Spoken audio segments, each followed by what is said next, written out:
como mencionaba, es doctoranda en el programa de antropología de la Universidad de Montreal. Yo estoy como su codirector y su tema tiene que ver efectivamente sobre las cuestiones centrales de nuestra cátedra, y el título de su proyecto es, lo voy a leer en español: Incertidumbre en el camino hacia el asilo, trayectorias vitales rotas y estrategias cotidianas de los ucranianos desplazados. Ella lo va a hacer le pedí yo que encontremos una lengua franca, porque si bien Anastasia comprende un poquito de español, creo que sería mejor para que ella se explique bien, pasar al inglés. Y vamos a tener a Camelia Tigó, que es ya parte de la casa, del equipo, de profesora del CISAN y UNAM, y ahora que está en la Universidad de Toronto. Bienvenida a Canadá, de nuevo le damos la bienvenida aquí. Va a hacer los comentarios. Entonces, y luego, bueno, vamos a presentar la segunda parte, con Adjani Tovar Pimentel, que es doctora en Ciencias Políticas y Sociales por la UNAM, y el tema que es propuesta de modelo para el análisis de la reconfiguración identitaria en migrantes latinoamericanos pertenecientes a la generación 1.5 que se insertan en contextos interculturales de recepción. Un tema muy interesante, ya es parte de su tesis doctoral, y va a ser comentado por el doctor Misael González Ramírez, de la Universidad Benemérita Universidad Autónoma de Puebla. Si está ahí, le deseamos a ambos, le damos la bienvenida y les agradecemos por su participación. Entonces, como saben, estamos hablando de una presentación que durará entre 15 y 20 minutos, y seguido a ello los comentarios de los comentaristas y una ronda de preguntas para luego dar paso a la segunda. Haremos una pausa tal vez, una pequeña pausa, y luego pasamos a la segunda parte con la misma dinámica. Donc, Anastasia, on te laisse la parole. Merci beaucoup. C'est à toi. Oui, merci beaucoup. Je vais essayer de partager mon écran, mais je ne suis pas sûre comment je peux le faire. Ah, ok. Juste une seconde, s'il vous plaît.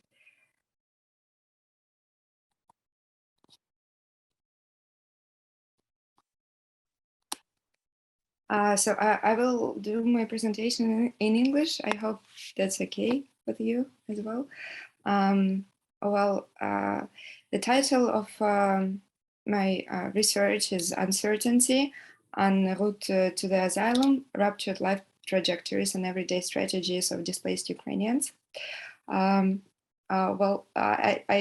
have to say that I changed my topics because of the current war, and I wanted by this project to explore the internal and external uncertainty that Ukrainians experience currently, because we are facing nowadays unprecedented situation where with the refugee crisis, displaced people have a lot of opportunities. So I framed it actually as a opportunity supermarket, because people have access to many legal programs in European countries, and therefore it creates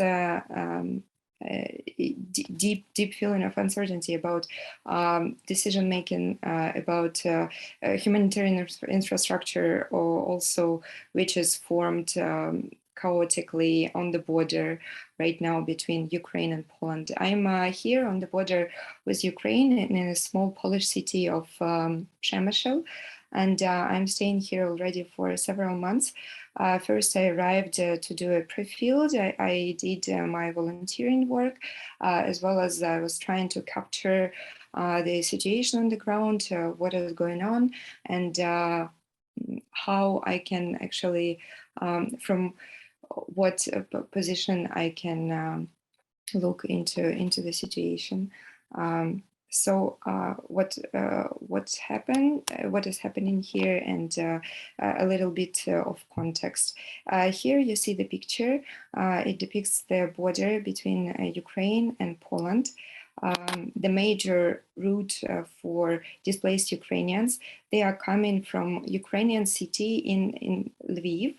on the western border of Ukraine, and they're going through the border to Przemysl, a small city in Poland. I'm sorry, do you still see the presentation, or I just want to make sure? Yeah, okay. Yes. Thank you.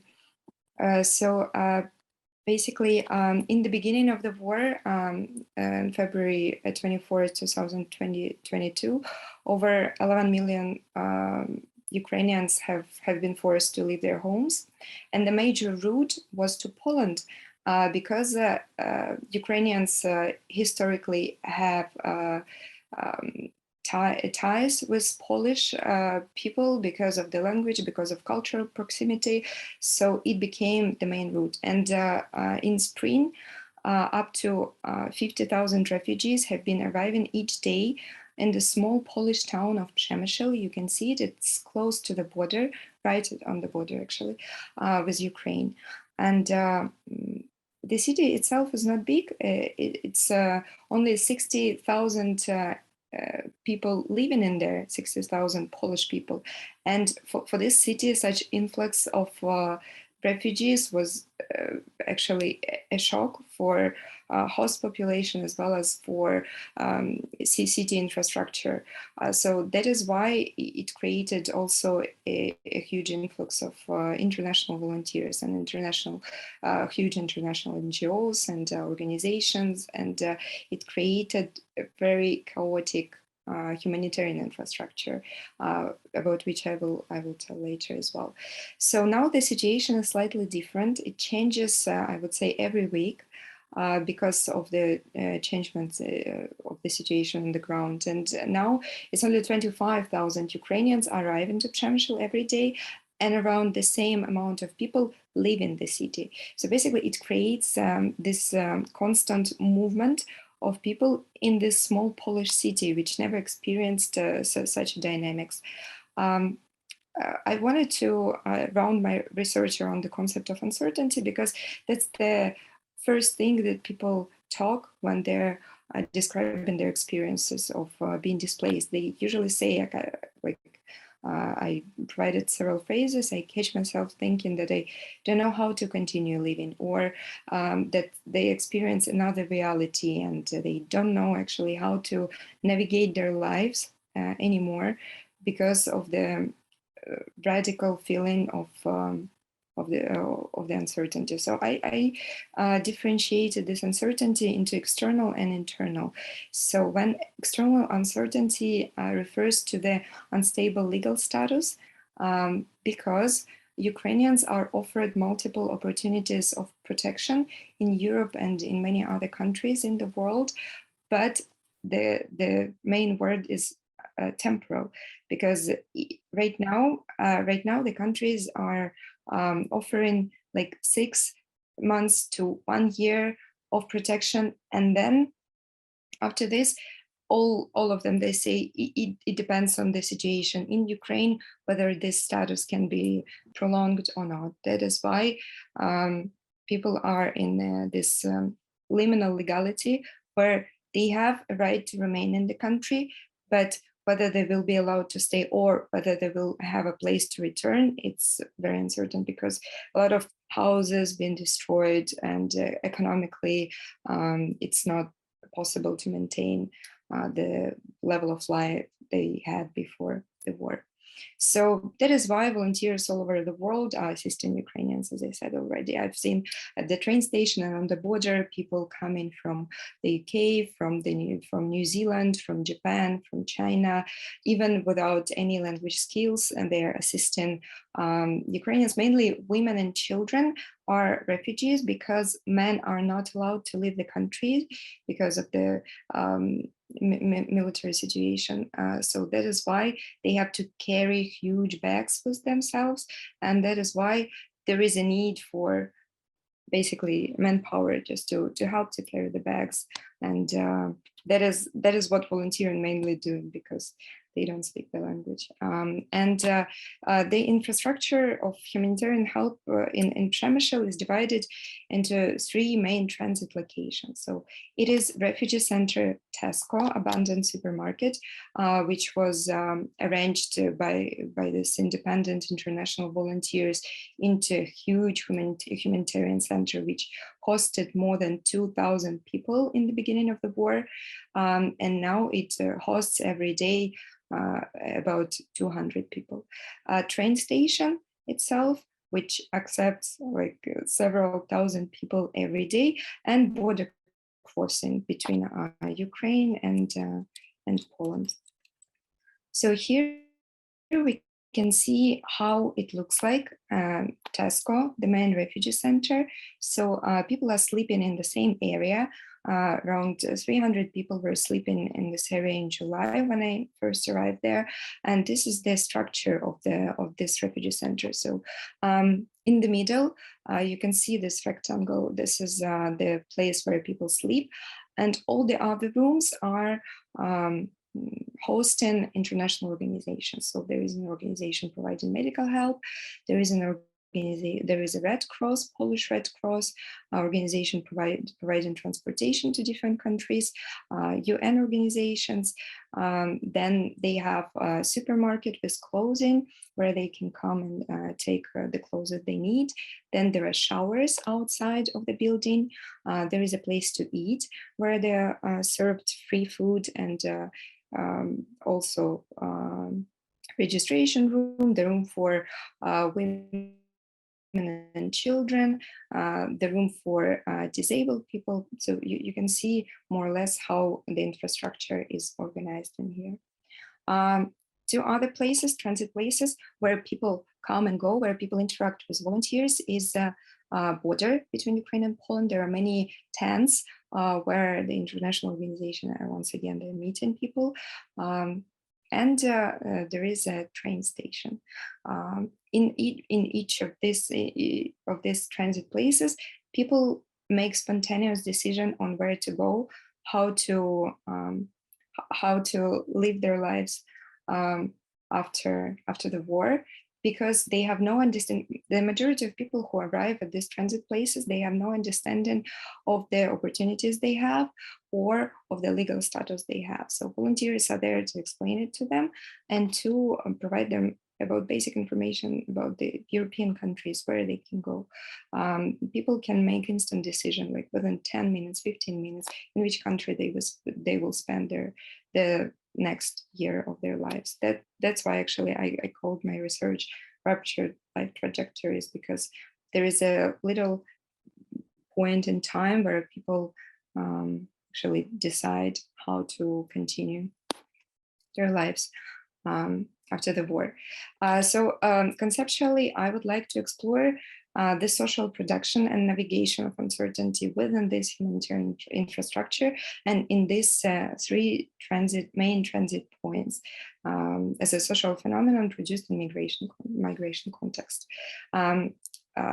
In these frameworks, I would also explore the work of radical uncertainty, which people experience when they first arrive either on the border, either on the train station, and protracted uncertainty, the uncertainty that people experience for a certain time where when they're living in the shelter, where they have this opportunity to think, to stop for several weeks, maybe for a month, depending on the circumstances, and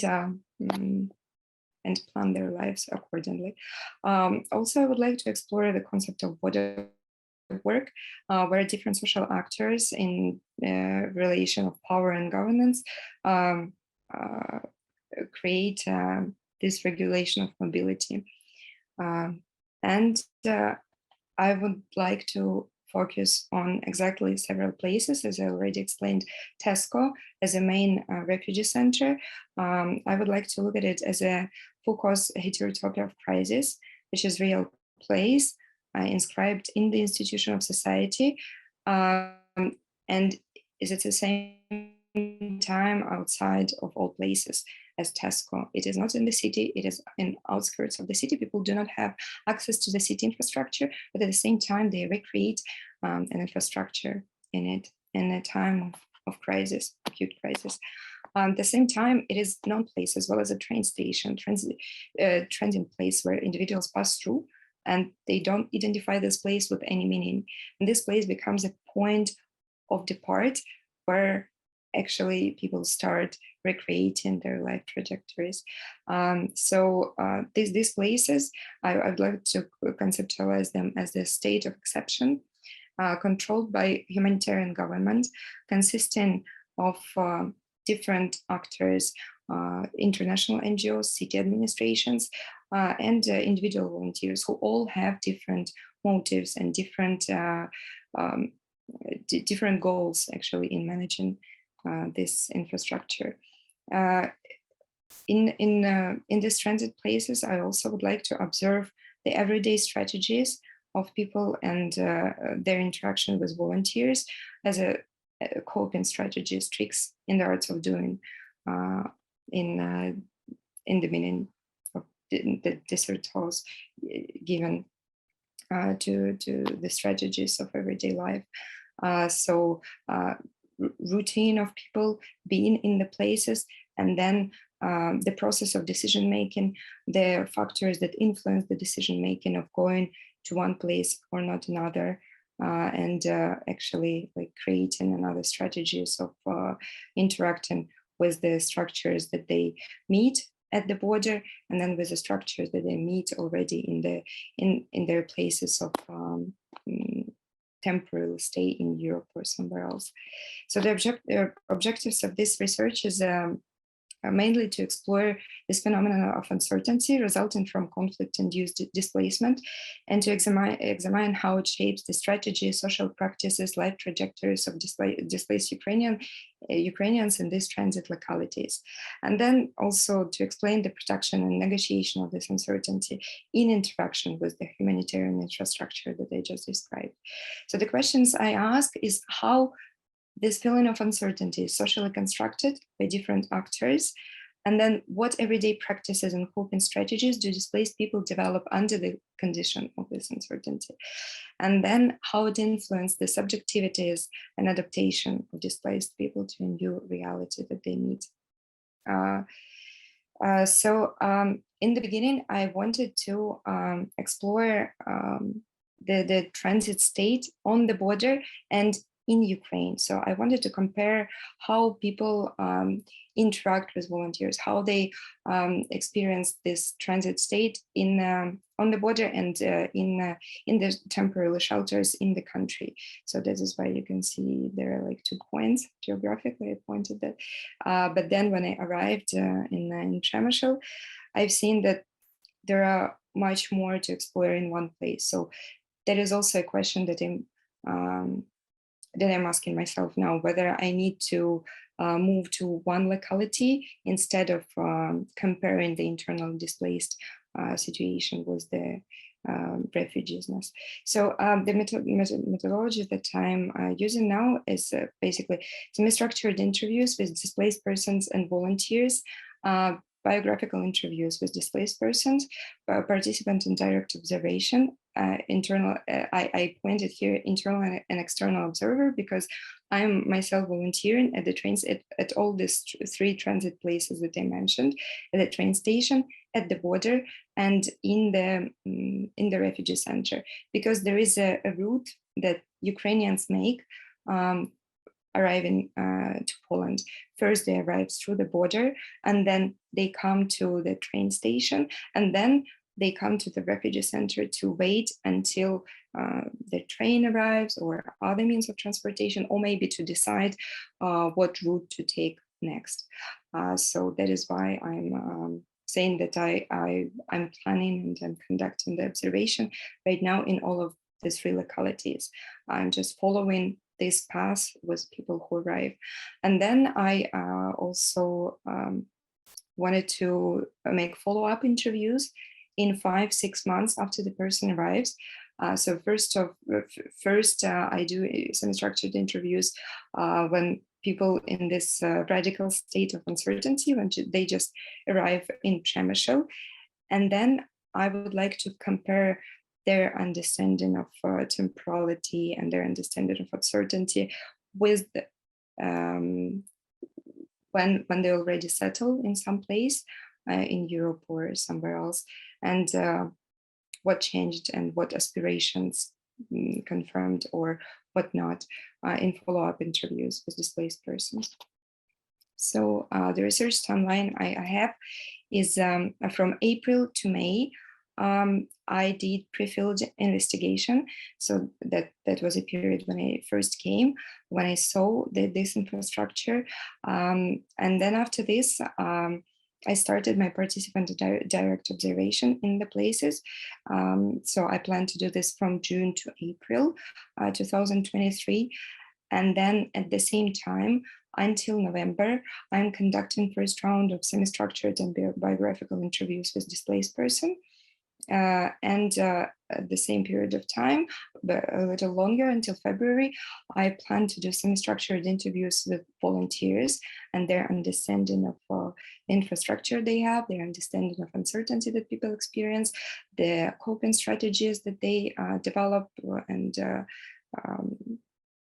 from November to February 2023, I plan to do follow-up interviews with displaced persons. And then from April to February, actually, it's the thesis writing and editing.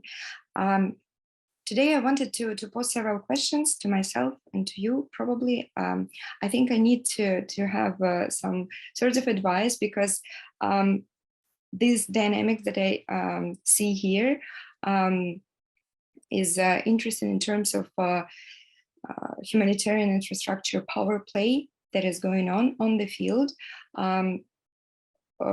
basically between several volunteering organizations, independent volunteers, city administration, big international NGOs, Polish Red Cross, and how each of these organizations try to impose control on the whole process of managing the small city of Przemysl.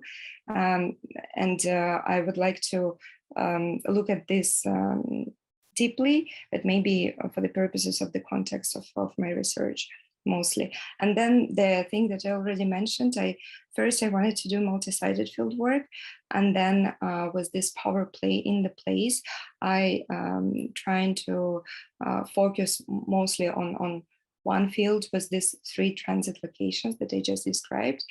And therefore, my focus is shifted to mostly to decision-making on the destination for temporary displacement. So basically, the decision-making procedure and the influencing factors on the choice of the final destination, or not final, temporary destination.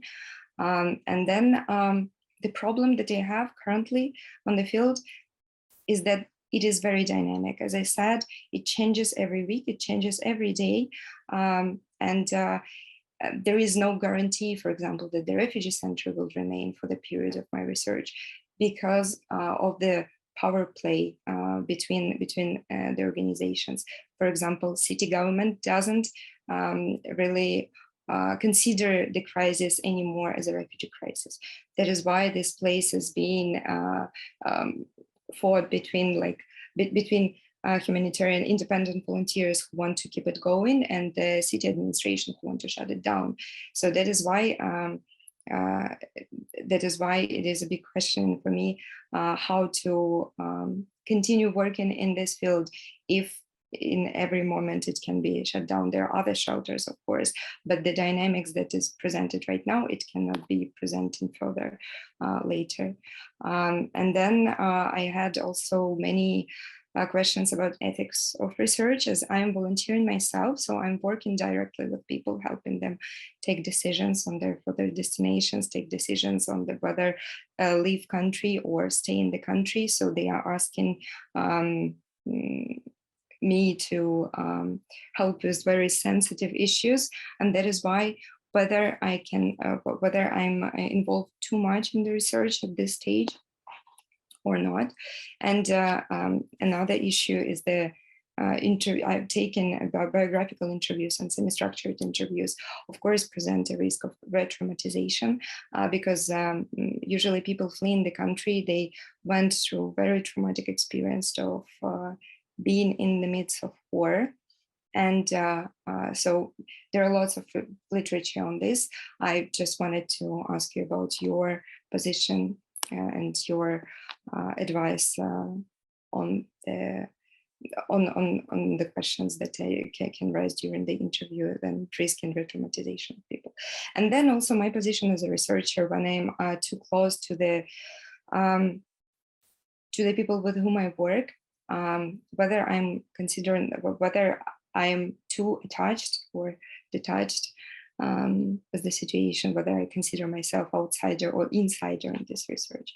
So these are the main problems, issues that I'm having in the field right now. And I would be very grateful if you would help me to think about these issues as well, or provide me with any advice.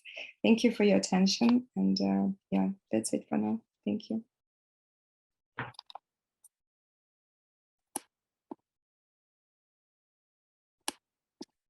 Muchas gracias. Sorry, Anastasia, will return to Spanish. Muchas gracias por tu presentación. Vamos ahora a dejar la palabra a Camelia Thibault, que va a hacer justamente los comentarios sobre el proyecto de Anastasia. Okay. So thank you so much. It was really, I really enjoyed your presentation, and of course reading the project as well. And I have some comments with regard to what you just asked, and then some other comments on the project in itself. I would say maybe what I would do now is an effort of taking a distance to your object of study, how to catch and interpret the broader context. What is the significance of this conflict, and who are the people responsible for the crisis? Maybe not people, but international actors as well. So I do sense the entire context in the project, in the text that you wrote, the microcosm of the people who are displaced, but I would like the broader interpretation, like your interpretation of this crisis. How it started, and of course I do not refer to when it started and these minor issues, but how do you perceive it as a researcher? And then I also feel that maybe you should add a bit more on this traditional migration of Ukrainians to Poland, because till 1 or 2 years ago, the Ukrainians who went to Poland were mainly economic migrants. Because of lack of opportunities, I actually coordinated a dissertation at UNAM, which was called Vacuum of Opportunities, Ukrainians Who Migrate to Poland. And that person, the student was talking about discrimination. One of her results was how some Ukrainians perceive discrimination, and they were, for instance, they were not given a house because they were Ukrainians when they wanted to rent. So I was wondering, how does this change the picture when economic migrants are now forced displaced people? We know that Poland had a wonderful response, but maybe you being there can tell us how the whole panorama changed. Many of the Ukrainians feel confused. Many of the refugees in general feel confused. They don't know the separation between past and future, and actually time is something that you should maybe try to study when you ask them how they perceive their life. I was wondering if you look at the health outcomes. Because most of the people would have, some health issues. I just interviewed a Ukrainian woman here in Canada myself, and she was saying, no, I didn't suffer for anything, because she's a psychologist, so she tries to be very, tough, and she says, I can manage, I can do it, okay? But then I asked her about her house, and she says, no, I cannot talk about my house because, my stomach is it starts to hurt. So it's, of course, it's always difficult to talk to them about these issues. Then another question I was asking myself is, where are you as an author? Especially because this is a thesis of anthropology. I missed some details, very simple details if you want. In what language are the interviews conducted? What is your personal interest or link to Ukrainian refugees? You should introduce a bit more on that. And on the last, some of the last two questions that you asked about the refugees being re-traumatized, I think they rather need to talk and be listened to. Some even would like to be quoted with their names. They are not ashamed. So I would not worry so much, because sometimes they need to tell their story. And about the context, the changes, yes, it changes completely. It changes, all the situation of refugees is changing so fast that it's unbelievable. We had one crisis, big crisis, the Syrian crisis, what is called the crisis in Europe, just 4 or 5 years ago. And then we have, in just so short time, we have a Venezuelan crisis, Syrian crisis, Afghanistan crisis, Ukrainian crisis. So this, your PhD thesis takes more of a theoretical abstraction, and it should not be linked so much to the day-to-day context. I mean, it's not a newspaper article. Do your research, put the limits to what you find there, and the thing, you will of course be frustrated because the conflict will maybe go on after you have exited Poland and you are here in Canada again. So don't worry about it. Now,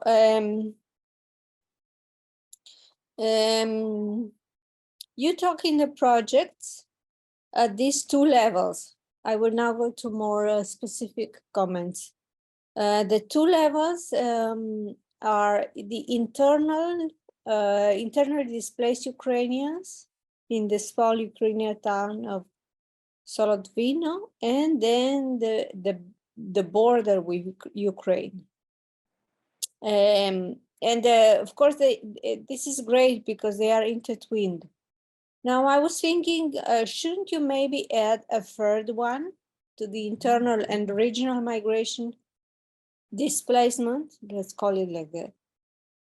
The ones who have traveled far away to Canada, maybe not do field work, but interviewed a couple of them here in Canada would give you the bigger picture, like have 3 levels.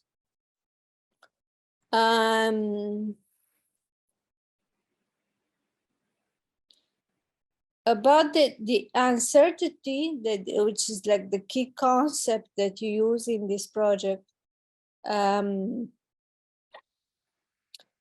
I would maybe propose a separation between space and time. There is uncertainty because of where they will live, but when will things happen? So maybe you should separate that. And on you talk about the crisis as normalcy. And I really like that idea because of what I just mentioned, all these crises that are here in just 2 or 3 years, we have more and more displacement crises. Just maybe for when you write the thesis, it would be good to introduce some literature from international relations, such as the ones that talk about this shaken state of mind and the continuous crisis that we live, and what is the outcome on the international perception on refugees. When we have one crisis, it is perceived as a crisis. When we have more crises, then people start getting tired of so many crises. So if they would have to, there is a limit to where people perceive crisis as crisis. They normalize it. So this is a question for you in the sense that you can ask Polish people also, to what extent, till when are you able to receive my Ukrainian displaced? Do you think they could live here forever? What is your attitude? Maybe talking to the other the hosts is maybe interesting also. And then okay, so this is a literature that I can maybe later provide you some information. Crisis diplomacy and perennial crisis, that is also explored in the communication literature. And then I have two very particular comments on the text. Is the research question, the objective section, it repeats. Like you put objectives in one part and then you repeat below. So I would change the section number 3, which says objectives. I'll put research questions maybe. And just to give time to the others, the pictures you took, they are very valuable. You should maybe try to explain them more, make some image analysis, and of course put insert the time and date you took them and where it was. And then I swear this is the last comment. I have a comment on the gender issue. I don't like separating subjects between women and men, but the Ukrainian displacement is mainly, as far as I perceived it, it's more populated by women and children. So this is something that is very interesting, and it should not be maybe analyzed from a feminist perspective, but I do find that the men who escape are very few, less than what women would want, no? Because many are women who just take their children and the men are at war. So this is kind of a different situation from other displacement contexts, such as, I don't know, if you take people from Uganda who come here to Canada or who come to Europe, the ones who manage to leave, for instance, they are people who, they are political exiles, and mostly in that case, women stay. So this is different. In the case of Ukrainian, it's women who go. What are the outcomes of that, this process and this way of displaying? So this is what I had to say. And of course, it's so many comments because I just find the topic fascinating. Thank you so much. Thank you, Camelia, for these comments and insights. Very deep. And Anastasia, you can answer. In fact, this is not like a question, but this is like you can react. So for comments, and there is like the idea is just to put in dialogue and create some more questions about for your fieldwork. So go ahead if you feel. Yeah, yes, of course. Thank you very much for your comments. I think it's very valuable. And your comment about economic migration of Ukrainians to Poland, it's important to provide a context actually of what was going on before with these people staying in Poland. I just didn't do it because I thought it is a transit place mostly. That is why I didn't focus on the interaction exactly in Poland. And also it is important to understand my position as a researcher. I didn't think it is important to present it, and I thought it should be just like detached data that I collect and try to analyze. But then, yes, if you say so, I think it would make sense also to position myself against the research. And then about the feminization of migration, it's a very important point. I was thinking about about seeing it through the feminist perspective, but then there are also a lot of men, and their stories are very interesting. There are few of them, but they're still there. Some of them they're escaping illegally. Some of them they're trying to forge some documents. All the stories, it's very interesting from my point of view as well. But it's just the broader picture, of course, is different because there is no the gender element in this migration. There are no men going from the country, so Europe is not that like is more accepting, I would say, in this case, because they're just female migration does not is not seen as a threat. Probably to the security. And then it is very also important that you mentioned about the international relations literature. I would obviously look at it as well, and the state of crisis situation. Well, I don't want to talk long, so thank you. Just thank you again for your very deep observations. Thanks. Thank you, Anastasia. Anyone else to put some questions to Anastasia? The project is very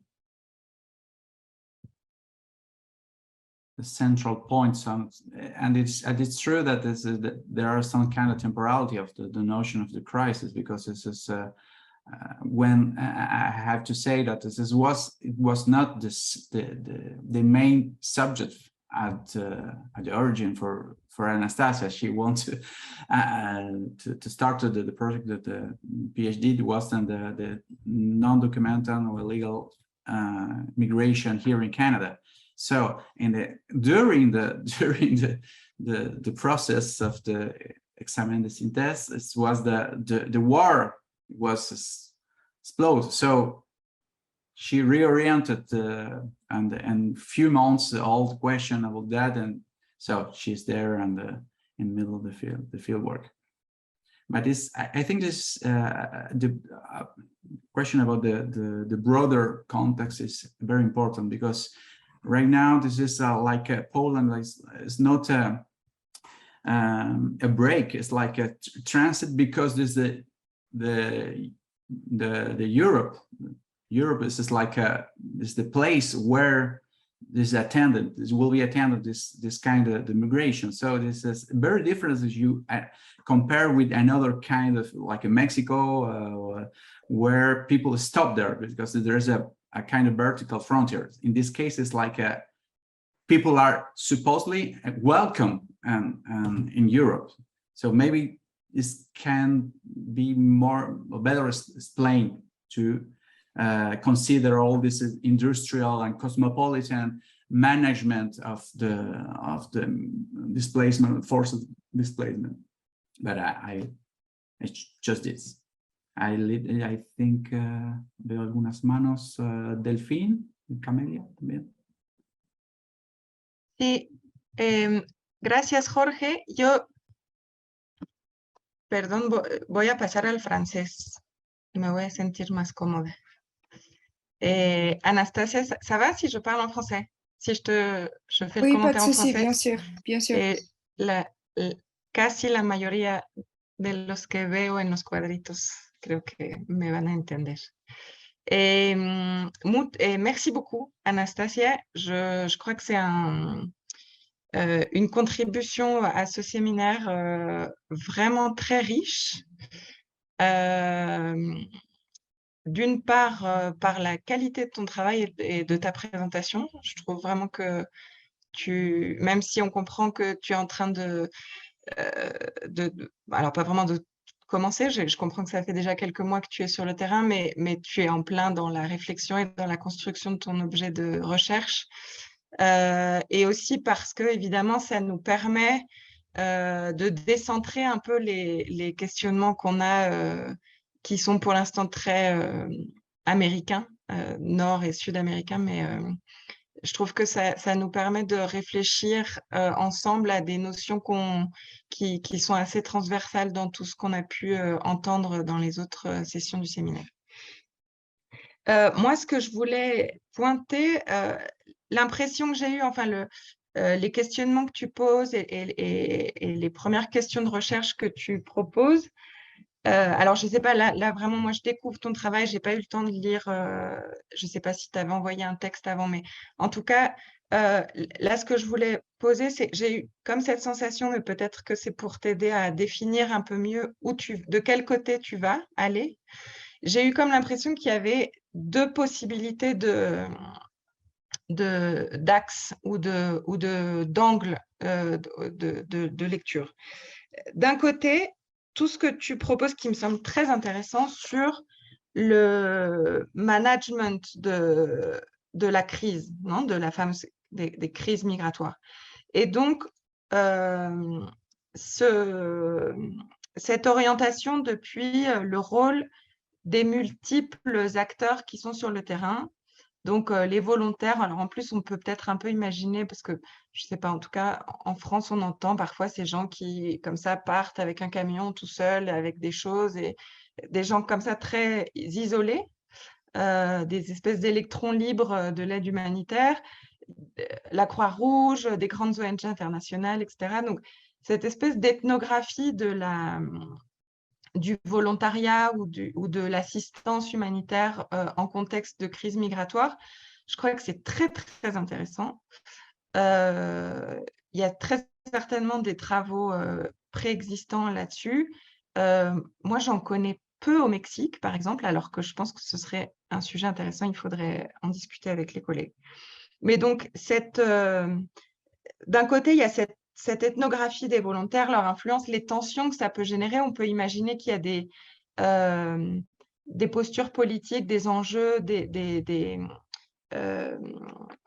façons de considérer le problème migratoire ou la question des réfugiés différentes et d'essayer de traiter, enfin, ou de proposer des solutions qui sont différentes.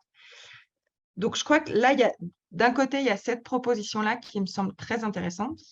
Et de l'autre côté, ce que j'ai senti, c'est qu'une autre possibilité d'entrée, c'est plutôt, à un moment, tu parles de construction sociale de l'incertitude, ce serait un peu ça, et comment les gens, à partir de cette ville-là, un peu charnière, qui est juste de l'autre côté de la frontière, ensuite, on peut imaginer qu'ils vont inventer des stratégies ou peut-être même un peu improviser. À quel point c'est improvisé? Alors, c'est justement, tu cites de Certeau, c'est cette question de la stratégie versus les tactiques. Et ça, je pense que c'est encore un peu un autre sujet, c'est-à-dire depuis les trajectoires des migrantes, dans ce cas-là, ou des familles, en considérant la présence du père, du mari, des parents, etc., restés en Ukraine. Et donc là, moi, j'avais l'impression qu'on peut aussi se dire qu'en termes de méthodologie, il y a aussi ce suivi des trajectoires individuelles, collectives, familiales, et dans quelle mesure tu es en mesure de suivre les gens une fois qu'ils ont quitté ce lieu dans lequel tu es en ce moment, par, je ne sais pas, WhatsApp, etc. Enfin, est-ce que tu as la possibilité, est-ce qu'on peut imaginer que ces gens sont dans une espèce de plateforme, là, au moment où toi, tu les trouves, et ensuite, on peut penser aussi, comme disait Camélia, il y a quand même une histoire des migrations ukrainiennes en Europe, avec certains profils qui bénéficient de réseaux, d'autres moins. Et donc, peut-être certains ont plus de facilité à arriver en Angleterre, en Allemagne, en Italie, que sais-je. D'autres pas. Et donc, plutôt sur cette question-là d'essayer de déterminer des différents profils de migrants et donc comment vont se construire leur stratégie dans cette incertitude qui me semble très intéressante. Au milieu de tout ça, il y a cette question de l'hospitalité qui nous intéresse tous dans le séminaire. Et là, tu n'en as pas beaucoup parlé. Enfin, tu n'as pas dit le mot, je crois, dans ta présentation, mais j'ai l'impression que ça peut être quand même un angle intéressant, enfin une notion à questionner qui peut être intéressante. Et enfin, dernier point, pour redire un peu ce que disait Camélia, je crois que ça me semble très intéressant et nécessaire que tu te positionnes depuis, depuis les travaux en termes de connaissances situées, c'est-à-dire qui es-tu, toi, comment te positionnes-tu? Je crois que tu es ukrainienne, mais j'en suis même pas sûre, c'est ce que j'ai compris. Quelle est ton histoire, enfin ton histoire, sans entrer dans ton histoire personnelle, mais je veux dire, comment te situes-tu dans cette recherche? Tu es une étudiante qui est partie au Canada, tu as dit que tu étais toi-même volontaire, ça c'est important. Si tu vas travailler sur une ethnographie du volontariat ou de la gestion des crises et que toi-même, en plus de faire une thèse et de faire de la recherche, tu y participes directement, c'est important de le dire et d'essayer de toi-même déchiffrer où est-ce que tu te positionnes par rapport à ça. Donc, je crois que ça vaudra sûrement presque même un chapitre de ta thèse qui vaut le coup d'être assumé, déconstruit, enfin pensé, questionné, quoi, par rapport à ta présence sur place, à ce que ça implique pour toi dans ton projet de recherche. Merci beaucoup, en tout cas, Anastasia. Merci beaucoup. Thank you, Delphine. You have some few minutes just for reacting in the cases you want, but sinon on laisse, hein, c'est à toi, parce que on a aussi une autre présentation. Mais si tu veux réagir, ce sont des commentaires, je pense, pour continuer les dialogues, penser tous ces éléments-là, et certainement on va continuer nous comme dans la supervision à suivre ces situations. Merci beaucoup. Jorge, I wanted to say something. Yeah, sorry. The last thing that I wanted to say, I remember your presentation at the summer school on temporality and type perception on agricultural workers. Yeah. I think that type of conceptualization may be useful to adapt to this uncertainty. So I don't know if you have something written, maybe she can watch that that particular conference if you were there, Anastasia. I think that essential. Is I liked it, and that I think that can be applied to refugees as well. So that's it. Yeah. Thank you for remembering me. Sometimes we forgot what we wrote. But the two, one was temporality, and the other one's about the crisis, the notion of the crisis. And so maybe it can be useful. Thank you, Camelia. Thank you, Anastasia. Y always on.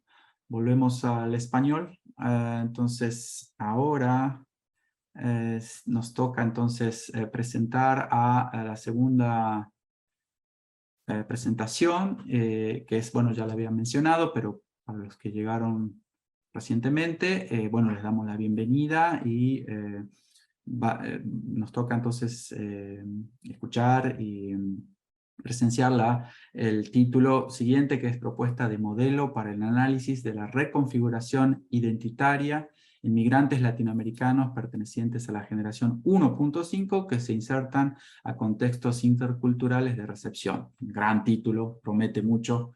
Entonces, y que es un proyecto, una tesis que fue llevada a cabo por a Gianni Tobar Pimentel, que es doctora en Ciencias Políticas y Sociales por la UNAM, a quien le damos la bienvenida nuevamente, y que seguidamente a esa presentación va a ser comentada por el colega, el doctor Misael González Ramírez, de la Benemérita Universidad Autónoma de Puebla, a quien le damos también la bienvenida y le agradecemos su colaboración. Entonces, sin más tardarnos, le dejo la palabra a Gianni. Muchas gracias.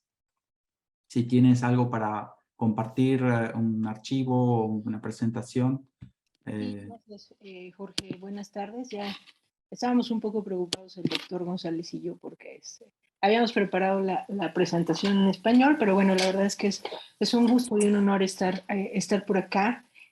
Conocer las caras de gente a la que he leído en algún momento, como el caso de Jorge, como el caso de Delfín, que por ahí cuando inició todo este proceso me tocó leer, pues ya da mucho por el trabajo de Sara Lara. Bueno, pues ya presentaron este proyecto, es pues gran título efectivamente, que pues es un proyecto de investigación que pues nos llevó 5 años, que fue dirigido por la doctora Judith Boxer y que en el comité estuvo constituido pues por Camelia, estuvo la doctora Gilda Wyman, la doctora Carolina Goff y la doctora Cecilia Bóves, y bueno, pues también reiterar mi agradecimiento infinito siempre con Camelia, que últimamente se ha vuelto como mi representante en el mundo académico y me va pasando de foro en foro. Entonces, bueno, pues para no robar más tiempo, comenzamos. Este es un proyecto que tiene como... Voy a poner aquí el cronómetro para no pasarme el tiempo, que tuvo como pregunta guía de investigación, pues queríamos saber cuáles eran los elementos de las esferas de pertenencia social que intervenían en la reconfiguración identitaria de estos migrantes de origen mexicano, generación 1.5, que se insertaron en contextos interculturales de recepción principalmente, ¿no? Digamos, cuando empezamos la investigación, pues apostamos porque pues esta reconfiguración iba a estar condicionada por la cercanía que se tuviera con las esferas de pertenencia familiar en ambos lados de la frontera, porque eso iba a limitar o iba a abrir la posibilidad de interactuar con nuevas esferas, les iba a permitir mantener el contacto con las redes que soportaron el trayecto migratorio y sobre todo generar relaciones significativas que permitieran la apropiación del territorio del lugar de residencia. Esto, como veremos al final, bueno, pues ya fue algo que se rebasó. El objetivo general, bueno, pues como ya seguramente pudieron revisar en el documento, fue analizar qué elementos de las esferas intervinieron en este proceso de reconfiguración para que entonces con los resultados pudiéramos proponer un modelo que sirviera a futuros estudiosos o a diseñadores de políticas públicas, tomadores de decisiones, generar estrategias de integración de la población 1.5, que seguramente ustedes saben, pues es una generación con la que la academia ha tenido una deuda pues bastante importante, ¿no? Estamos de repente muy concentrados en el adultocentrismo, incluso en los estudios migratorios, y cuando hablamos de niñez o de juventud nos concentramos principalmente en los migrantes de segunda generación, pero los 1.5 están ahí un poco como en el limbo, ¿no? Por lo menos en esta relación México-Estados Unidos. Para esto, bueno, pues se desprendieron 3 objetivos particulares. En primera instancia, necesitábamos saber cómo se da ese proceso de reconfiguración. Ya una vez que se detectó cómo fue este proceso, entonces definir qué elementos y el papel que jugaron de las esferas de pertenencia para entonces caer en la propuesta del modelo. En la tesis que realicé tuvo 4 capítulos. Un primer capítulo que es el marco teórico, lleva como título Identidades Migrantes, la reconfiguración del yo a través de vidas multisituadas. Un segundo capítulo de carácter contextual, donde se trabajaron pues varias cifras estadísticas que nos dejan ver cómo ha estado la relación entre México y Estados Unidos, específicamente concentrándonos en las cifras pues, que tienen que ver con los 1.5. Nos encontramos con el gran problema, pues que realmente tampoco desde la parte estadística hay mucho. Nos apoyamos mucho en el Mexican Migration Project, que digamos ahí fuimos rescatando, y con la gente de Stanford que fue súper bondadosa y pues nos compartieron varias bases de datos, incluso que tenían que ver obviamente con el asunto de identidad para poder irlas trabajando, y también pues sacando algunas cifras oficiales de los estados receptores, de los participantes en la investigación. El tercer capítulo es el capítulo de carácter metodológico, donde a través de algunos elementos de la teoría fundamentada y la propuesta de multimetodología autobiográfica extendida de Moisés Guitart, se pudo construir pues toda la base metodológica de la tesis, y finalmente un capítulo pues analítico para llegar a la propuesta del modelo y posteriormente las conclusiones, donde se hacen algunas recomendaciones en cuanto que se pueden tomar en cuenta para poder realizar estas estrategias de interacción. Los conceptos clave que nosotros trabajamos, bueno, esta es una tesis sobre identidades en poblaciones migrantes. Y nosotros definimos en el trabajo a la identidad como el proceso de autodefinición creativa en la que los actores se definen a sí mismos a partir de las relaciones y representaciones establecidas en su grupo social, que lo hacen diferente, único e irrepetible, que le dotan sentido a sus acciones, les da sentido de pertenencia y les permite interactuar con la alteridad. La identidad va a ser algo que va a tener continuidad a través del tiempo y el espacio, con la capacidad de moldeabilidad y que se va a ir nutriendo de las interacciones que se vayan estableciendo en las diferentes esferas de pertenencia social y del cruce de las fronteras que la gente vaya haciendo en cada proceso de interacción. El segundo concepto clave, pues entonces será esferas de pertenencia, no lo estamos viendo como representaciones sociales, sino como núcleos de interacción básica en los que el individuo se va a insertar de manera cotidiana, donde va a estar en una convivencia continua con la alteridad, con el objetivo de alcanzar un fin determinado y que, bueno, pues también les va a brindar un sentido de pertenencia y dará sentido a todas las acciones que les realice. Entonces, viendo de esta manera, estas esferas, el actor va a estar transitando, el agente va a estar transitando entre diferentes esferas, y entonces ahí va a tener una relación directa con nuevos contextos, con nuevas cosmovisiones, reglas, alteridades, etcétera, que lo van a ir pues alimentando. Migrantes 1.5, que sabemos, bueno, acá nosotros lo estamos considerando como estos migrantes que llegan a su nuevo lugar de residencia, principalmente en su fase intermedia, que estarán entre los 6 y los 12 años, que vivieron su proceso de socialización primaria y el inicio de su socialización secundaria en su lugar de origen, y que de repente, bueno, pues toma algún adulto generalmente la decisión y pierden absolutamente todos los marcos de referencia para insertarse en un contexto completamente nuevo, donde incluso no dominan ni siquiera el idioma muchas veces, ¿no?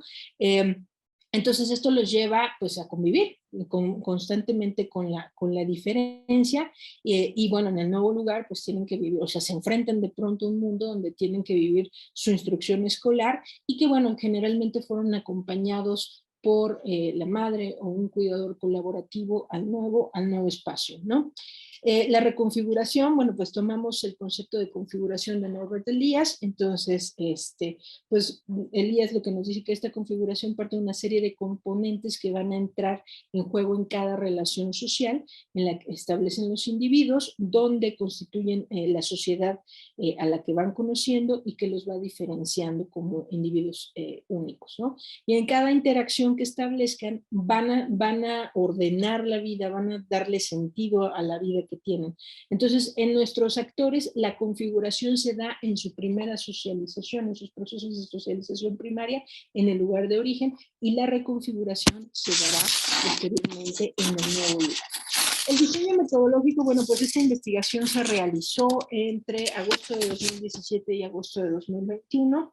Para seleccionar a nuestros actores hicimos uso del muestreo por criterio propuesto por Michael Quinn Patton y determinamos que, bueno, pues fueran migrantes de origen mexicanos pertenecientes a la generación 1.5, que sin importar su condición migratoria hubieran vivido al menos un año fuera de su lugar de origen y que al momento de iniciar su proceso migratorio se encontraran en edad escolar o hayan sido expuestos por su propia condición migratoria a procesos de interacción en grupos de socialización secundaria.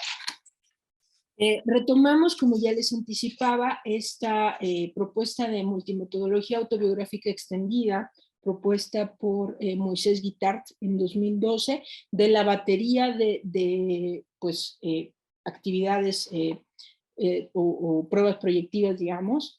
Se retomaron autodefiniciones, dibujo identitario, rutinas de vida y psicogeomapa. Previamente a una entrevista donde se discutieron los contenidos de todo lo que se iba a presentar. Las autodefiniciones era un listado donde ellos nombraban cómo se definían, ¿no? Cuál era su identidad. En el dibujo identitario igual, o sea, podría ser con recortes de periódico, con reportes de revista, dibujos, lo que ellos consideraban pertinente, que plasmaran pues quiénes eran, ¿no? Las rutinas de vida se les pidió que hicieran un diario con los elementos que para ellos en las últimas semanas habían tenido mayor incidencia o mayor relevancia, y un psicogeomapa. Se les pidió que plasmaran qué espacio de este mundo para ellos era lo más importante. Y más, como no tengo yo no soy psicóloga, yo soy comunicóloga de formación. Entonces yo no tengo estas herramientas psicologistas para hacer análisis sobre esto. Más bien a mí lo que me interesaba eran las narrativas en torno a lo que ellos habían plasmado, y para ello se estableció una entrevista semiestructurada. Se les pidió, para guardar la confidencialidad, que ellos eligieran un sobrenombre como querían ser identificados a lo largo de la investigación, y eso también me parece que fue un buen punto, porque además de que pudimos guardar esta confidencialidad, nos dijo mucho también de su cuestión identitaria. Y bueno, también planteamos como un elemento deseable el que pudiéramos tener entrevistas con al menos uno de los padres. Para el análisis de la información, tomamos nuevamente a Strauss y Corbin, específicamente lo que refiere a la codificación abierta, axial y selectiva. A partir de eso generamos una matriz de análisis apoyada con Atlas-T, para entonces, una vez que se tuvo todo el análisis de la información, pudimos hacer la propuesta de modelo. El trabajo de campo consistió en 2 inserciones. La primera estuvimos en el año 2019 en la ciudad de Nueva York y en algunas zonas de Pensilvania.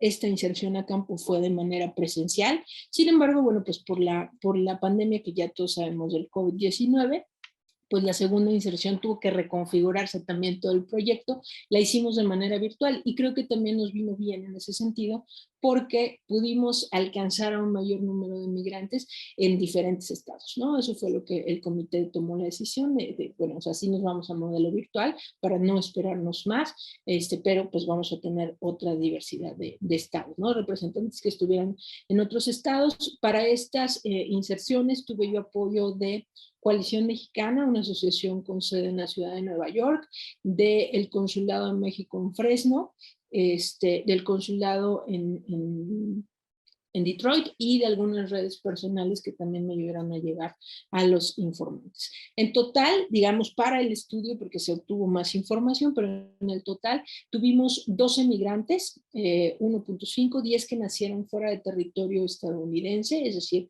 principalmente en México, y 2 nacidos en Estados Unidos con migración hacia México y hacia Costa Rica. Y además tuvimos 3 entrevistas con padres o tutores, un padre y 2 madres de estos migrantes. Entonces, aquí en el documento que ustedes tienen ya está el link a donde está alojada la tesis, ya está publicada. Podrán encontrar el perfil de nuestros entrevistados. Estos son los que entrevistamos. En la parte superior se pueden ver cuáles son los elementos con los que ellos quisieron ser identificados. Estos son los migrantes 1.5 nacidos en México y con migraciones de Estados Unidos. Estas 2 son las chicas que nacieron en Estados Unidos con migración hacia México y hacia Costa Rica y también a México. Y estos son los perfiles de los 3 padres que estuvieron participando en el estudio. Con la parte teórica, con la construcción teórica que hicimos en un primer momento, bueno, pues se empezaron a trabajar las primeras codificaciones con estas categorías. Sin embargo, bueno, pues obviamente siguiendo los tipos de codificación propuestos por teoría fundamentada, bueno, ya, y hacer la reducción y hacer todos los procesos analíticos que eso conlleva. Al final tuvimos 133 códigos agrupados en 7 grupos de indicadores. ubicados en 3 grandes categorías: las características sociodemográficas, la identidad como proceso y la identidad como resultado. Los principales resultados, bueno, pues lo primero que tenemos que señalar que salió en este proceso de la investigación es que la reconfiguración identitaria va a estar asociada a un momento de la temporalidad migratoria. La primera configuración donde los niños, los nietos, empiezan a trabajar, a formar su identidad, se da en la fase de premigración. Después viene un proceso de confrontación con la identidad, donde hay un rompimiento con mucho de lo que se aprendió en la primera configuración, que se da, es tan clarísimo, junto con el momento de la migración. Y la postmigración, ya viene la reconfiguración identitaria, que ya, bueno, veremos más adelante, pues tiene, digamos, 2 fases, ¿no? ¿Qué encontramos? Bueno, pues que la identidad puede ser analizada desde 2 perspectivas, ¿no? La identidad como proceso, es decir, cómo se va constituyendo esta identidad, y la identidad como resultado, qué es lo que estos migrantes definen como su identidad. En los 3 momentos, la esfera de pertenencia familiar es la que tiene mayor presencia, y sobre todo muchas de lo que se aprende en el seno familiar cuando se da la primera configuración va a ser condicionante para las siguientes fases. Y que además, bueno, va también a ser condicionante para que se abran nuevos espacios de socialización, ¿no? La apertura a estas y nuevas interacciones en las fases subsecuentes. En la fase de la configuración, bueno, pues encontramos que la esfera de pertenencia familiar va a brindar una certidumbre impresionante a los agentes, porque en ellos se aprende, se empieza a conocer la lengua materna, es que le va a servir a lo largo de toda su vida como la herramienta básica de interacción, y que esta esfera además va a ser el espacio seguro que tienen los actores, ¿no? Entonces, por eso es tan importante.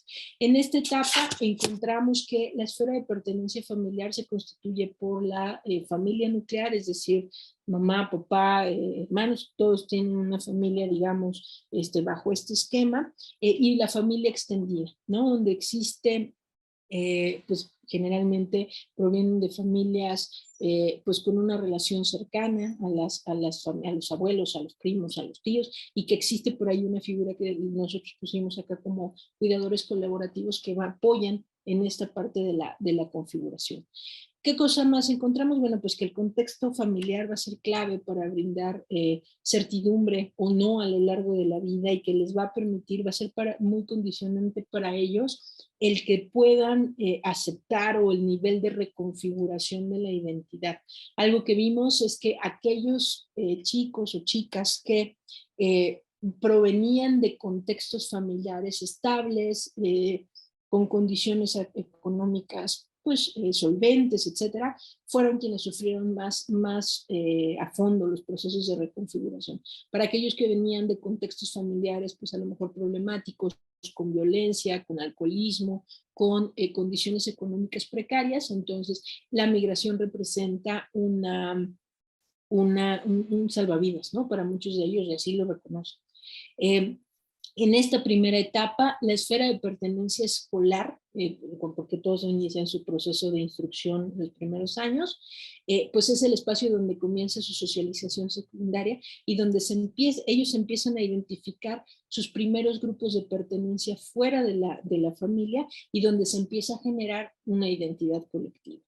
La esfera de pertenencia comunitaria que nosotros identificamos está constituida por prácticas socioculturales y prácticas religiosas. Va a estar pues atravesada o guiada por las tradiciones y por la cosmovisión que tenga la familia, y de ahí todo eso va a conformar estos marcos sociales de referencia que vayan teniendo ellos a lo largo de su vida, ¿no? La familia es la que les va a permitir acercarse a estas prácticas socioculturales, y entonces esto además les va a ayudar a ampliar sus procesos de socialización secundaria. El proceso de la confrontación que se da, de la identidad que se da con la migración, bueno, pues acá encontramos que la migración va a ser producto de una serie de negociaciones, aunque muchas veces se inicia con el trayecto de una sola persona. Bueno, pues ya es bastante conocido que se toma la decisión en el núcleo familiar, pero bueno, pues que va a tener un impacto muy fuerte de carácter transnacional, el que se va, los que se quedan, los que después se reúnen, la familia extendida, cómo se van ampliando estos lapsos. Para estos entrevistados, la migración va a significar un ritual de paso para la vida adulta, ¿no? Y digamos, en esta parte, nuestros informantes viven esta parte de la migración en dos fases.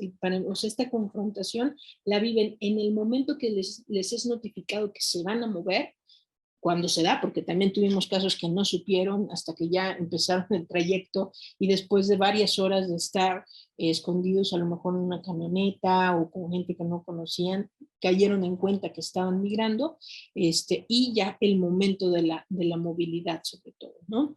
En este momento de la confrontación hay una división y se genera una tensión principalmente con quien tomó la decisión de migrar. O sea, en ese momento hay un rompimiento muy fuerte con esa persona, y se fortalecen los lazos con quienes acompañaron el trayecto migratorio, ¿no? Y en este proceso, bueno, pues la reubicación espacial va a llevar consigo también la pérdida de los marcos sociales de referencia y que, bueno, pues poco a poco irán recobrando en el lugar donde llega, pero la realidad es que para esta niñez y esta juventud, todo lo conocido hasta el momento cambia con el proceso migratorio y sobre todo hay una incertidumbre total de no saber para dónde va.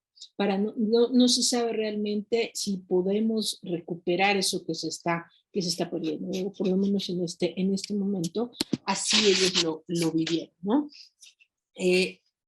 La migración en esta parte, bueno, como ya les anticipaba, ellos, los migrantes 1.5, manifiestan que vivieron una serie de procesos socioemocionales y afectivos que van a profundizar en la confrontación de la identidad respecto de quienes permanecen en su lugar de origen. O sea, un día tienen un amigo, tienen una escuela, tienen una casa, y al siguiente día están en camino no saben hacia dónde, ¿no?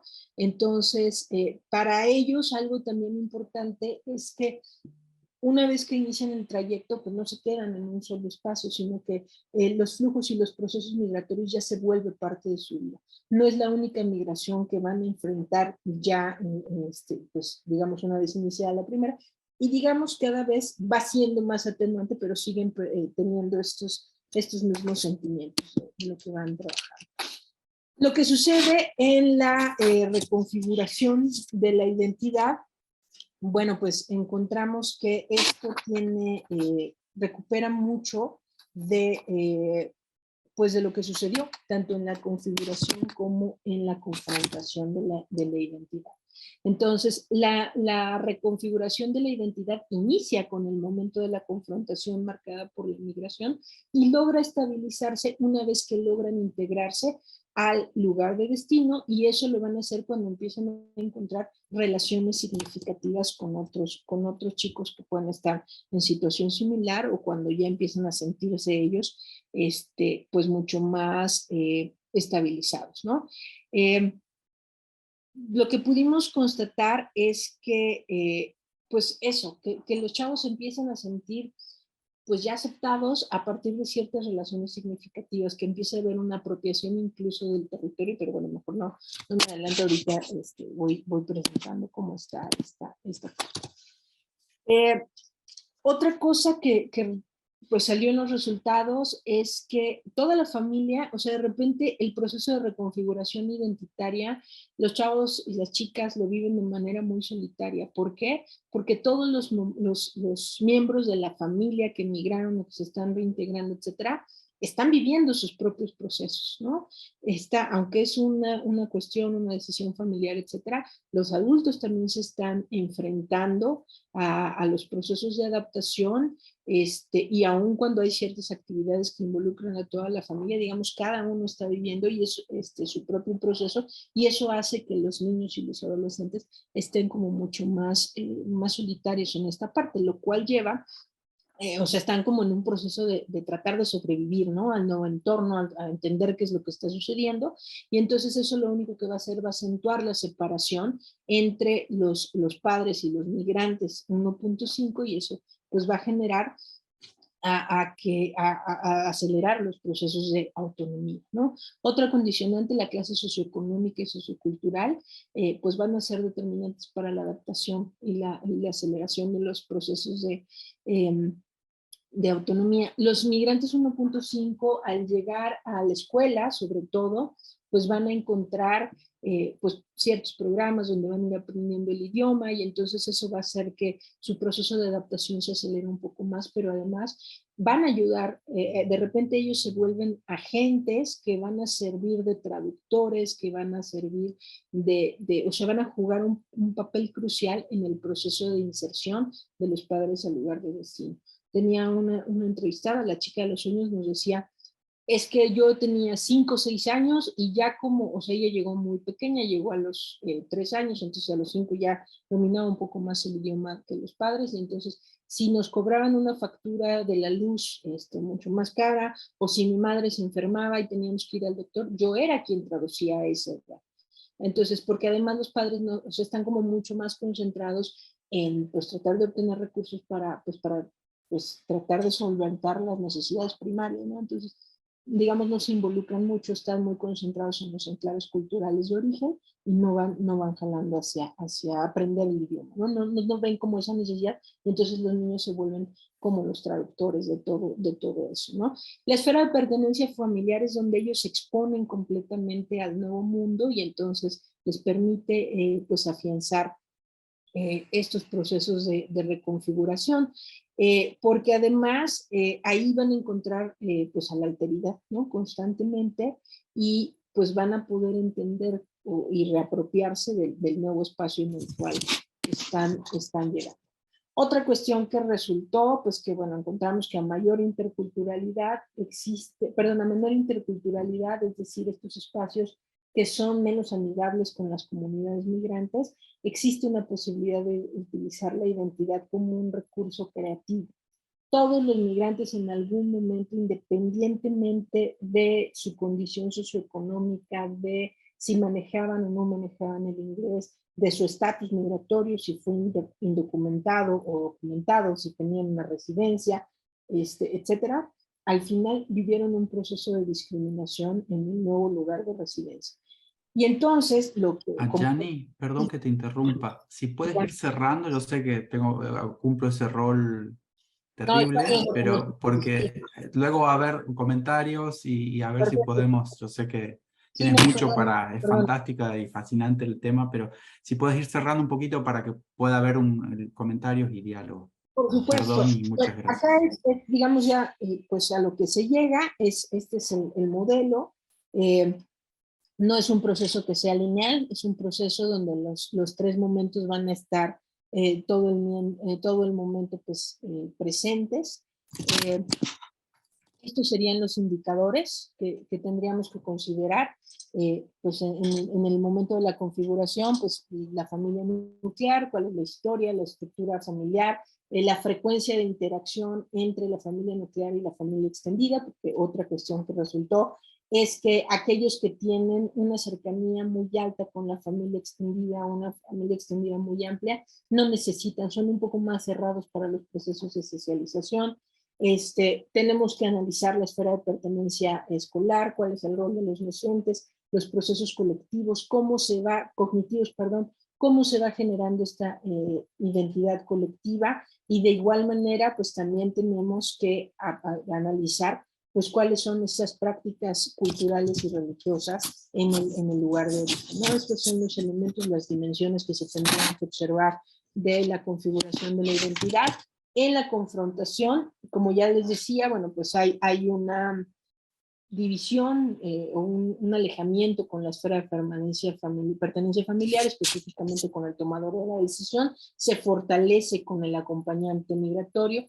Hay que analizar, o sea, todo lo que se va perdiendo, todo lo que se queda, cuál es el significado que tiene para estos jóvenes.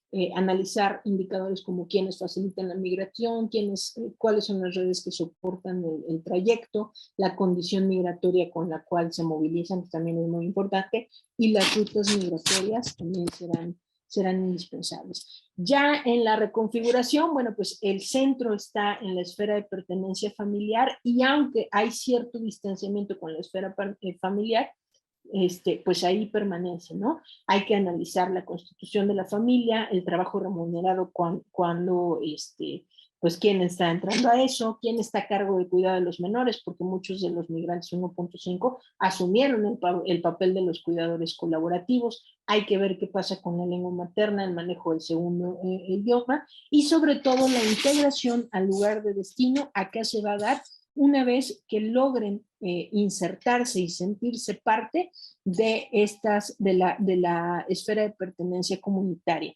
porque ahí es donde van a encontrar sus pares con los que ellos tienen, pues le dan nuevos sentidos a su vida. Y pues ya, bueno, las conclusiones, bueno, el supuesto inicial, pues ya vimos que fue superado.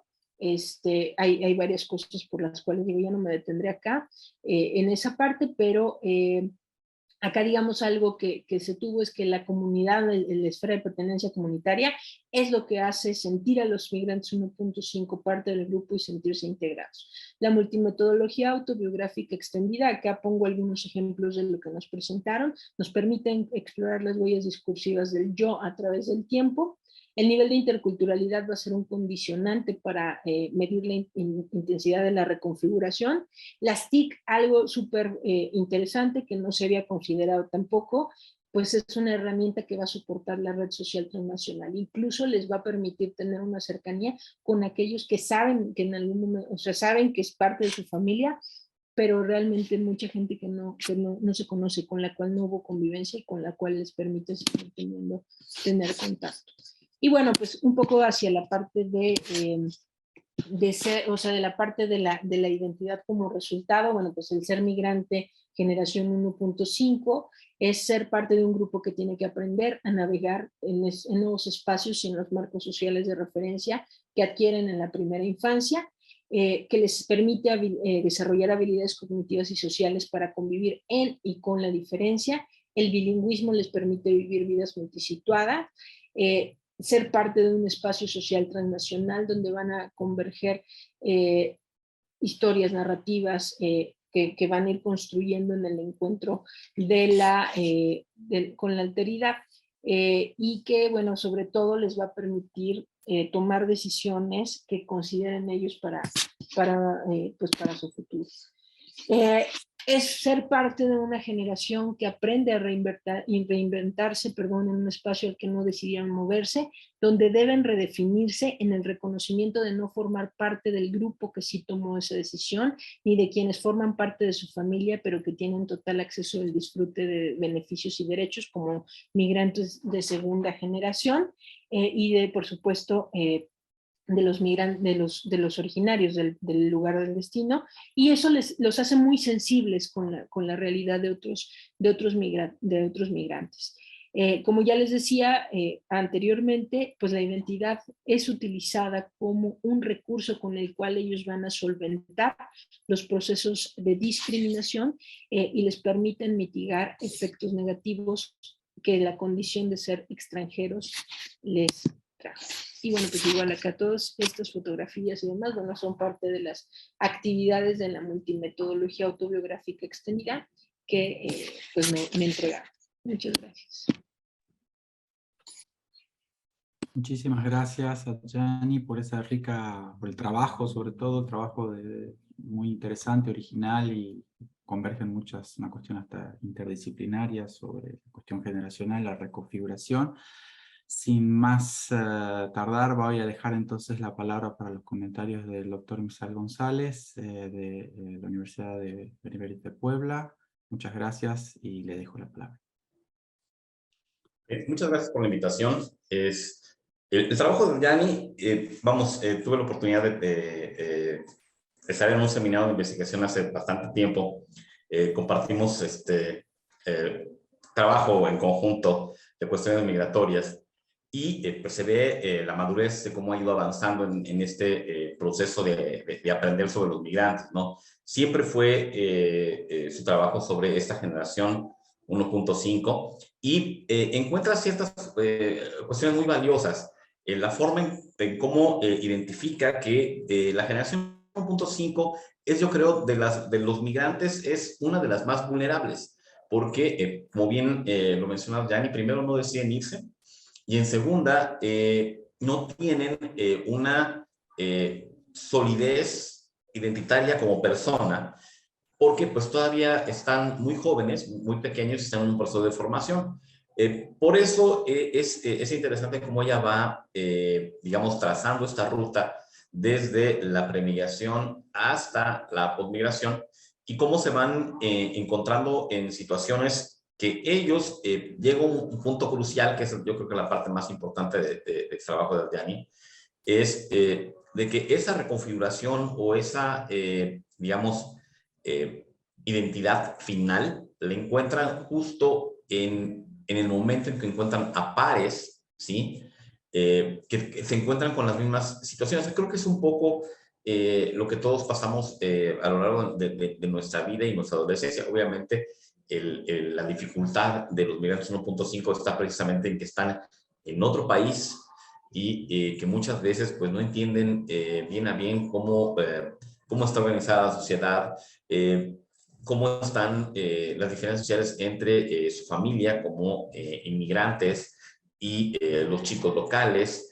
Esta parte que es muy complicada para todos los migrantes, la discriminación, digamos, en estos, el ser el extraño o el extranjero en lugares a veces hasta monorraciales o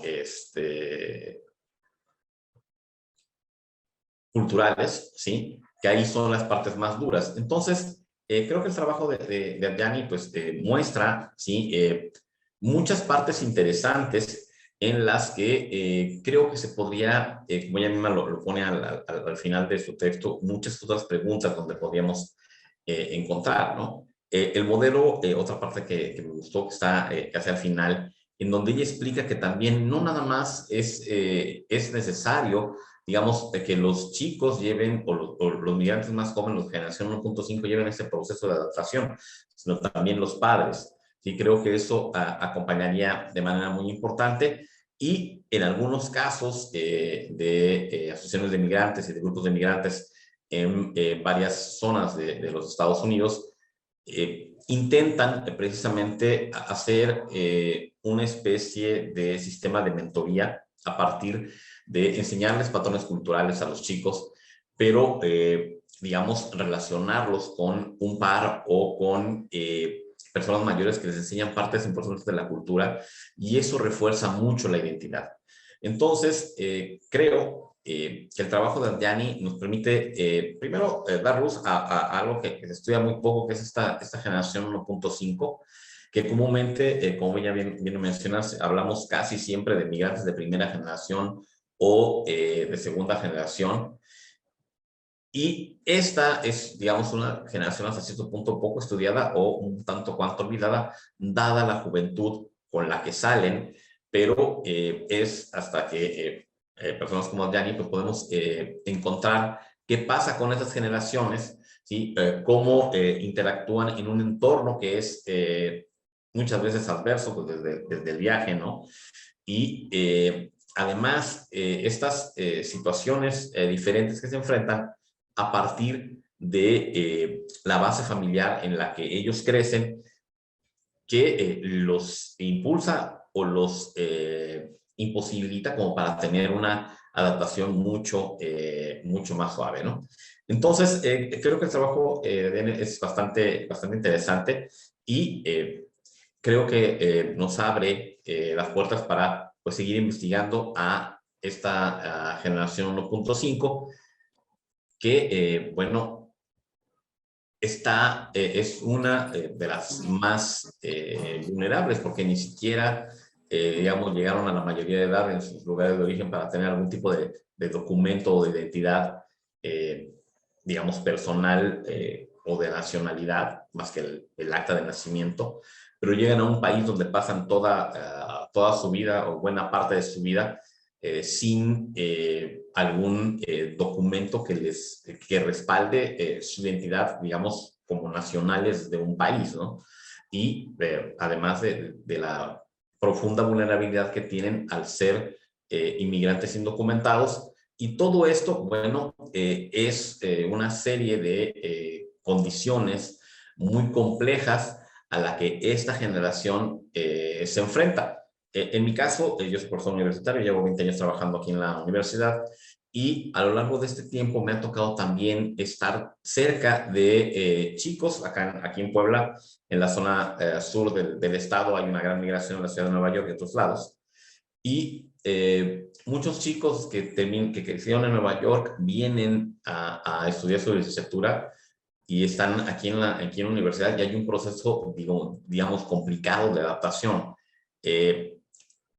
Fenotípicamente son mexicanos, pero su formación académica es americana y chocan otra vez con las cuestiones del idioma, ¿no? Acá se les exige escribir en español y entender una serie de situaciones que con ellos no están familiarizados. Y entonces ahí viene otro golpe de identidad. Pero básicamente lo que sucede con ellos, hay un proceso, como bien lo menciona en su trabajo, de readaptación, y hay unos que tienen éxito y logran concluir sus estudios universitarios sin mayor problema, pero hay otros que se ven frustrados porque pues, terminan teniendo sin encajar tanto en el entorno aquí en México y terminan regresando a los lugares de donde vinieron desde el extranjero y tratan otra vez de integrarse a una ciudad en la que ellos sí vivieron y luego vienen aquí a una ciudad en la que pues tienen muy poco conocimiento porque nunca estudiaron aquí. Entonces, precisamente cuando leí el trabajo de Gianni me llevó a recordar a todos estos casos de estos chicos que vienen aquí a la universidad y pues terminan teniendo estos procesos, digamos, de readaptación y que en muchos casos esta identidad mexicana sí se va construyendo en su estancia en Estados Unidos y cuando llegan a México les cuesta un poco trabajo como entender la lógica del mexicano para trabajar o para convivir. Ok, bueno, eso es todo. Muchas gracias por la invitación y bueno, felicidades a Gianni. Muchísimas gracias, Misael. Hay, aparte, comentarios. Creo que podríamos pasar, si hay una ronda de comentarios para que Gianni pueda reaccionar o agregar cosas que tal vez no hayan quedado tan desarrolladas en su presentación. Yo tengo una pregunta, tal vez porque no leí el trabajo, pero me llamó la atención primero la idea de esto de generación 1.5, porque efectivamente uno habla generalmente incluso en términos de estudios migratorios de primera, segunda, tercera, y es como que interesante de pensar esas como hasta decimales, agregar, decir qué significa eso. El otro, pero es más una cuestión de ignorancia mía, y creo que entender un poco la lógica de por qué de esa manera, qué significa esa manera de segmentar, ¿no? La otra idea del aspecto generacional y migracional, que bueno, hay muchísimo material y ustedes son especialistas, pero me vino a la cabeza inmediatamente una etnografía de Heidi Castañeda, que trabajó con la zona de frontera en Texas, sobre todo con gente ilegales. Entonces ella lo que quiere rescatar justamente la configuración familiar, ¿no? de esa zona fronteriza, pero su hipótesis es que las fronteras, digamos que las familias se fronterizan también, porque son hijos que son legales, algunos que tienen papeles y otros que no, los padres generalmente no tienen. Entonces muestra con un detalle, un análisis familiar, tal vez conoces el trabajo, digo, y si no te invito para que dialogues justamente que esa construcción de de lo generacional se construye en conflicto muchas veces, y en alianzas, en cooperación, pero que exige una economía emocional fuertísima, porque esos jóvenes se sienten que, incluso el ejemplo que dabas de que son traductores, pasan a ser traductores de las familias, pero mucho más porque son los que tienen papeles, tienen que, para los remedios, por ejemplo, un hermano enfermo cuenta que usan el carnet de salud o de security para ir a la farmacia y para pagarle o para el remedio al hermano, o para enseñarle a los padres, o para poder viajar en coche, o para ir a... Bueno, cuestiones que son muy del orden de la vida familiar, que pasan a ser, en esos casos, hasta toda una cuestión épica y de gestionar eso, ¿no? Entonces, ahí hay una reconfiguración en el sentido que los roles también muchas veces cambian, los hijos pasan a ser casi como padrinos de los padres que están ilegales. Digo, no sé si viste eso, yo sé que son casos extremos, son casos tal vez diferentes, Nueva York es diferente, tal vez hay los marcos, digamos, regionales o de los circuitos influencian o no, y el estado legal influencia en esas formas, en esas fases que tú presentas. Entonces es una pregunta amplia, la puedes responder muy rápidamente. Sí, con todo gusto, Jorge. Gracias por las preguntas. Sí, la clasificación 1.5 pues refiere a estos chicos que nacen en un espacio y, digamos, como de manera muy general, crecen en otro espacio, ¿no? O sea, y bueno, aquí nosotros nos quedamos con 1.5 para agruparlos, pero incluso hay quien clasifica en 1.25, que son los que migran en los primeros 2 años, y 1.75 que migran entre los 14 y los 17 años. Una característica es que ellos no toman la decisión de migrar, no gozan, como en el caso de los hermanos que tú bien ahora apuntas, los de segunda generación que ya tienen todo el goce de derechos sociales, civiles, educativos, etcétera, todos, ¿no? Entonces, por eso ellos están como entre las dos generaciones, no son parte de la primera generación, que son sus padres quienes toman la decisión de emigrar, pero tampoco toman, digamos, tienen el acceso a todo lo que los de segunda generación. Por eso es esa clasificación. Los roles de la familia, sí, o sea, es súper fuerte, y sobre todo, nuevamente, la cuestión del género, ¿no? En México, muchos de ellos, pues contaban con estos colaboradores, cuidadores colaborativos, ¿no? Cuando el padre o la madre migraban, entonces quedaban a cargo de la abuela, de los tíos que se hacían cargo de ellos, incluso si los padres trabajaban, etcétera, reajustaban, aunque no hubieran migrado, reajustaban sus horarios y estaba la presencia de otros miembros de la familia.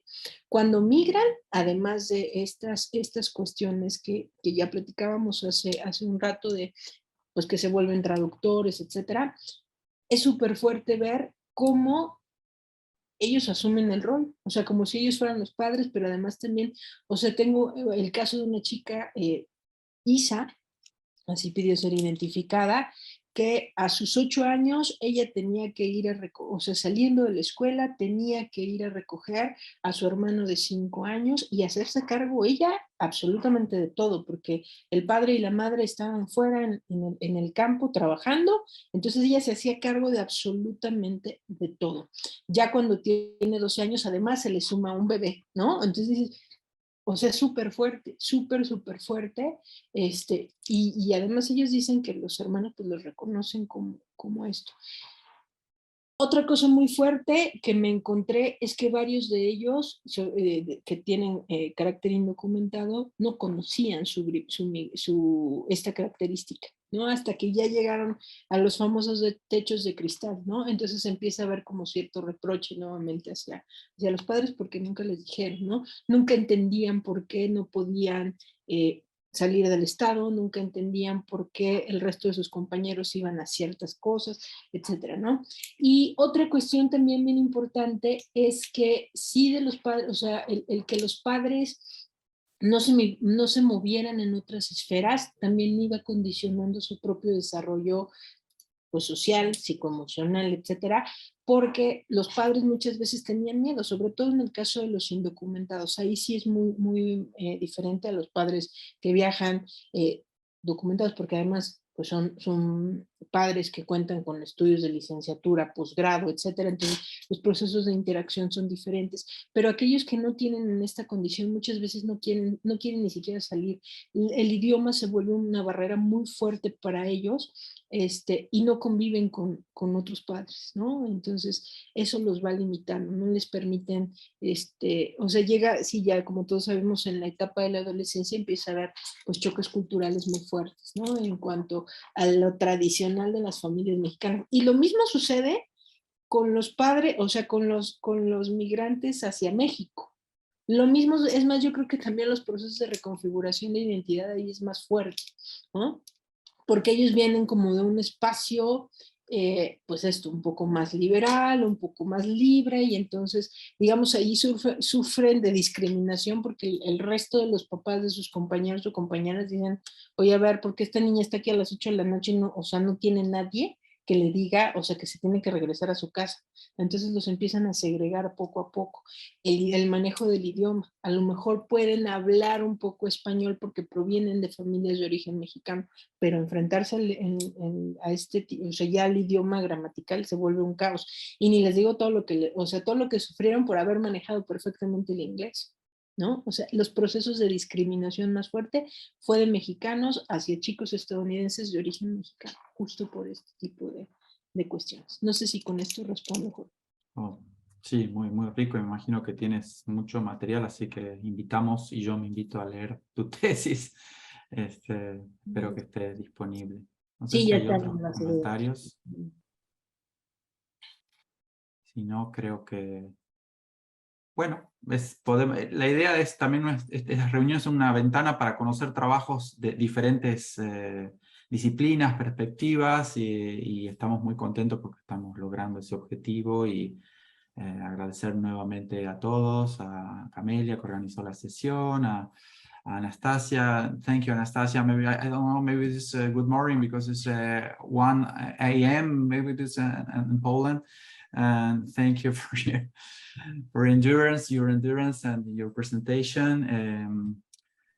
Bon, merci, gracias, intenté hablar, vamos a hacer un trilingüe, las cosas, gracias, merci, thank you, y bueno, seguimos, esto va a quedar grabado, así que pueden consultar las cuestiones, esta sesión, y bueno, los invitamos a seguir viendo en el próximo mes, haremos la siguiente reunión. Muchas gracias y que sigan bien, con buena salud, sanos y salvos. Gracias a todos. Gracias. Muchas Hasta la gracias. próxima. Gracias. Gracias, adiós. Adiós. Gracias, Camelia, gracias, Jorge. Gracias. Adiós.